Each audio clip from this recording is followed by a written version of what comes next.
Let me yank you back to November 1941, Boston Harbor.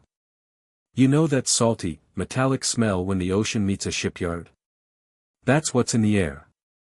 Down at Four River Shipyard, a bunch of old-timers are huddled around a newspaper, and John Fitzgerald snorting into his coffee like it's got something wrong with it. Fitzgerald's run this yard for 30 years, calloused hands from hammering rivets, a scar on his cheek from a wayward tool, and zero patience for guys who don't know ships. He taps the paper with his finger. Dam builder Henry Kaiser to build Liberty ships, says he'll cut time to 30 days. He laughs so hard he spills his coffee. Kaiser? A dam builder, he says, looking around at the other guys. He doesn't know a keel from a rudder. We take 230 days to build one Liberty, 230 days. That's 8 months of measuring, sweating, making sure every rivet's tight. This joker thinks he can do it in 30. Next he'll say he can build it in a week. The other men chuckle, nodding. They've built ships the same way since the Civil War, one piece at a time, by hand, with 3 million rivets per ship, enough to stretch from New York to Chicago if you laid them end to end. You don't rush a ship. She's gotta fight waves, outrun U-boats, carry 10,000 tons of cargo. Rushing? That's how ships sink. But here's the thing they don't know, Fitzgerald will be eating those words in less than 2 years. Because Henry Kaiser isn't just some loudmouth. He's a guy who doesn't know the rules of shipbuilding, so he doesn't play by them. And by 1943, he'll build a Liberty ship called the SS Robert E. Peary in 4 days, 15 hours, and 29 minutes. A record that still stands today. This is the true story of how a civilian with zero shipbuilding experience turned impossible into just another day at the yard, and saved World War II in the process. First, let's get why this even matters. It's 1941, and the Nazis' U-boats are tearing the Atlantic apart. Every week, they sink 20, 30, sometimes 40 Allied ships. Cargo ships carrying tanks, food, ammo, all of it going to the bottom. In March 1942 alone, 121 ships gone. 725,000 tons of supplies, enough to feed 1 million soldiers for a year. Roosevelt's panicking. He calls the Maritime Commission, the folks who build ships, into his office and slams his fist on the table. We need ships faster than U-boats can sink them. If we don't, our troops in Europe starve. The war's over before it really starts. But America's shipyards are stuck in the Stone Age. Take Four River, where Fitzgerald works. 230 days per Liberty ship. Let's break that down. Cutting steel by hand, one guy can do 20 square feet a day, hammering rivets, 3 guys for 300 a day, waiting for one craftsman to finish before the next starts. By the time a ship rolls out, 2 more are at the bottom of the ocean. The Maritime Commission begs traditional yards to speed up. Offers $10,000 bonuses for ships under 180 days. Nothing works. The old-timers cross their arms. You can't rush quality. A ship's not a car, you can't slap her together and hope she floats. Then someone in the room says, what about Henry Kaiser? Kaiser's name pops up, 'cause he builds big things fast. Hoover Dam. He did it in 5 years, early and under budget. Grand Coulee Dam. Finished 2 years ahead of schedule. He's the guy who walks into a slow construction site and goes, why's this taking so long? Let's find a better way. But shipbuilding?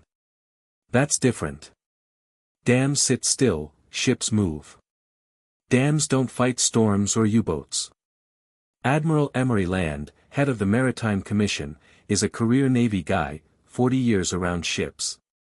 He snorts when he hears Kaiser's name, a dam builder building ships. That's like asking a baker to fly a plane.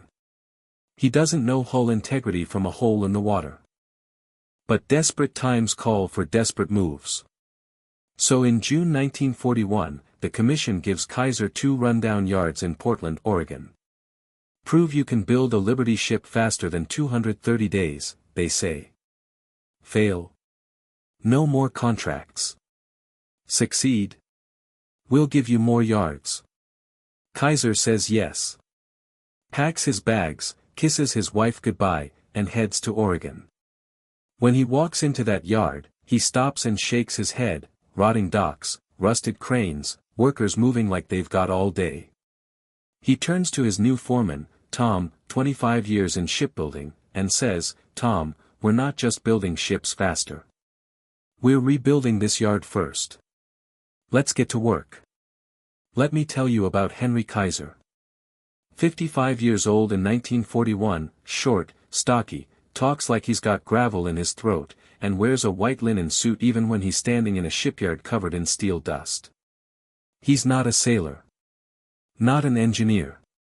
He's just a guy who solves problems, always has been. When he was 10, he sold newspapers on a New York corner. Other kids fought over the same spot.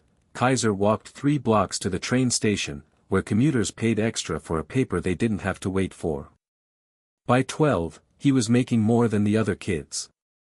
At 20, he started paving roads. Everyone else laid 1 layer of asphalt, waited a day to dry, then laid the next. Kaiser bought 2 machines, ran them side by side, 2 layers in 1 day. Competitors called him crazy, he called it common sense. At 40, he built dams. Hoover Dam was supposed to take 7 years, he split it into 230 sections, had crews work on each at the same time, and finished in 5. Now, standing in that Oregon yard, he sees the same problem, people doing things how they've always been done, instead of how they could be. He watches 3 guys hammer rivets for an hour, 300 total. Does the math, 3 million rivets per ship equals 10,000 hours of riveting. Then he sees a guy cut steel with a torch, 1 hour for 20 square feet. Then he sees parts piling up, unused, 'cause 1 crew's behind. He turns to Tom, what if we weld instead of rivet? What if we build parts in factories all over the country, then ship them here to assemble? What if we hire people who want to work, even if they've never built a ship? Tom laughs, leaning against a rusted crane. Mr. Kaiser, with respect, welds break. Salt water eats M, waves shake M. Rivets have held ships together 200 years. Prefab parts. Every ship's different, you can't mass-produce M. And hiring rookies? Shipbuilding's a skill, you can't teach someone to weld a hull in a week. Kaiser smiles. Let's bet. 6 months. If we can't build a ship in 100 days, I quit. If we can, you stop laughing at my ideas. Deal? Tom shakes his hand. Deal. But don't say I didn't warn you. So what's Kaiser's first move? He dumps rivets. Yeah, you heard me, after 200 years of shipbuilders using rivets, he says, we're welding instead. He brings in welding experts from Pittsburgh, guys who did pipelines and bridges, not ships. Figure out how to make a weld stronger than a rivet, he tells M. I'll give you whatever you need. A month later, they've got a system, low hydrogen welding rods, preheat the steel to 300 degrees, then paint the weld with anti-corrosion goop. But traditional shipbuilders lose their minds. Fitzgerald hears about it from a friend in Oregon, calls a meeting, and holds up a welded steel piece and a riveted one. Drops both on the floor. The welded one bends a little. See that? He yells. That's what Kaiser's putting in ships. This thing'll split open in a storm, our boys'll drown. The union even passes a resolution, we, skilled shipbuilders of Massachusetts, oppose welding in naval construction. It endangers lives and makes our craft worthless. Admiral Land sends Kaiser a letter, welding's unproven for big ships. Stop now, or we cancel your contract. Kaiser's response. He builds a 20-foot hull section, half welded, half riveted, loads it on a barge, and sails it into the Pacific. He has the crew ram it into waves, drag it over rocks, hit it with a sledgehammer. When he brings it back, he invites Land, Fitzgerald, and Navy engineers to check it out. The riveted half has cracks around the bolts. The welded half. No cracks, no leaks. The engineers test it, welded steel's 15% stronger. Land stares at it for a minute, then says, one accident, one ship sinks 'cause of a weld, and you're done. Fair enough, Kaiser says. Next move, prefabrication. Instead of building the ship one piece at a time in the yard, he sets up parts factories all over the country. Pittsburgh steel mills cut hull plates with machines, 100 an hour, perfect every time.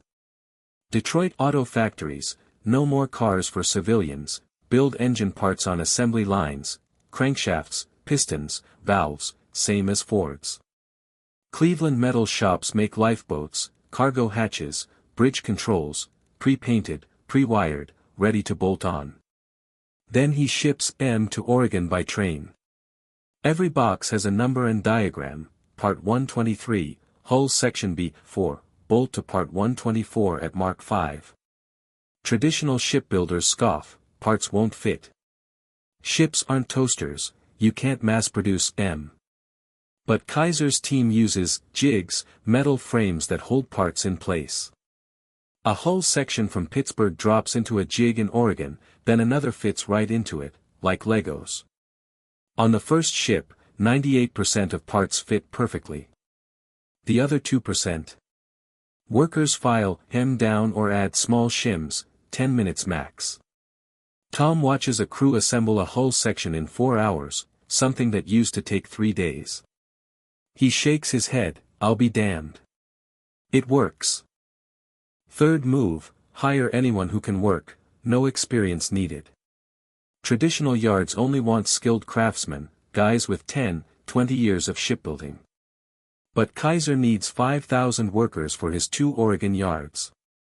So he puts up billboards, Kaiser shipyards, $1.25/hour, free housing, free meals. No experience. We'll teach you. People flood in. Women, secretaries, teachers, housewives, tired of sitting home while their husbands fight. Immigrants, Mexican, Italian, Polish, here to support their families and stick it to the Nazis.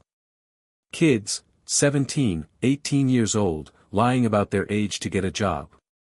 Farmers, lost their land to drought, looking for steady work.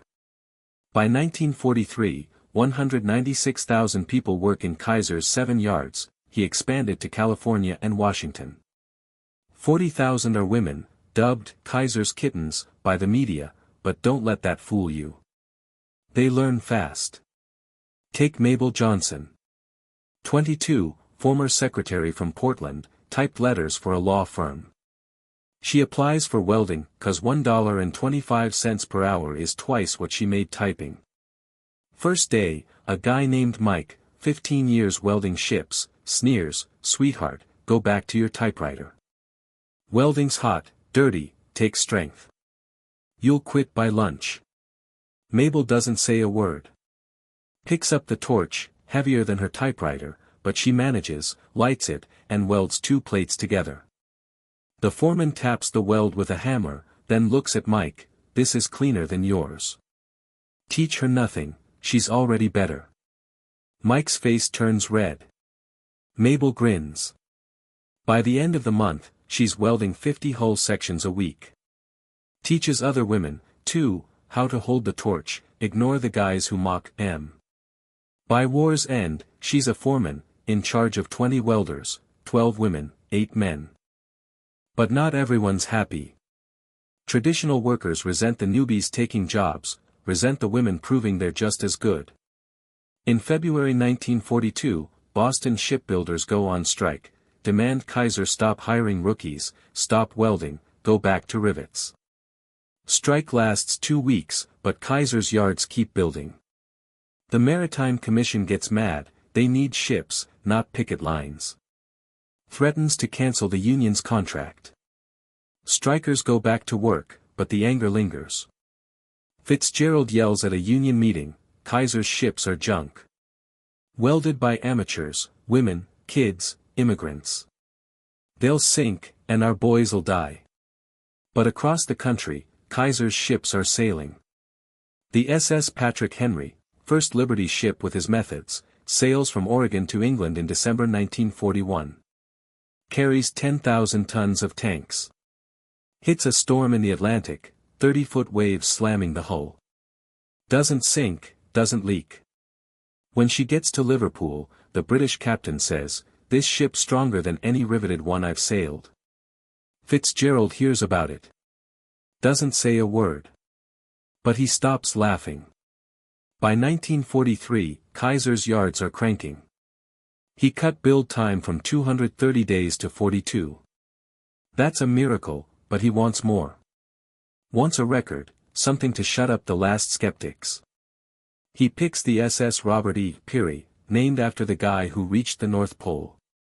Chooses his Richmond, California yard, biggest, most efficient. Gathers his best crew, Mabel's welders, Jose Rodriguez's prefab team, Jimmy Carter's, not the future president, 19-year-old from Georgia, engine crew. Goal, 5 days. Whole country's watching. Newspapers send reporters, newsreels roll 24/7. Admiral Land shows up, still skeptical, but curious. "If you do this in 5 days, I'll publicly say I was wrong. Even help launch her." Kaiser grins, "Admiral, we'll do it in 4. 8 a.m. November 8, 1943, we start. First, 32 prefab hull sections roll in, 14 feet each, from Pittsburgh. Cranes lift M into jigs, Mabel's team welds M up. Torches glow like fireflies. By noon, half the hull's done. By 4 p.m. whole hulls welded, no gaps, no mistakes. 8 p.m. engines in. 2,500 horsepower diesel, from Detroit, split into 3 parts. Jimmy's crew bolts it down, wires it up, tests it. Purrs like a kitten. "She's ready to sail," Jimmy says. Day 2, superstructure goes up. Bridge, pre-wired from Cleveland, lifted on at 6 a.m. Cargo hatches, Seattle, bolted by 10 a.m. lifeboats, San Francisco, hung by noon.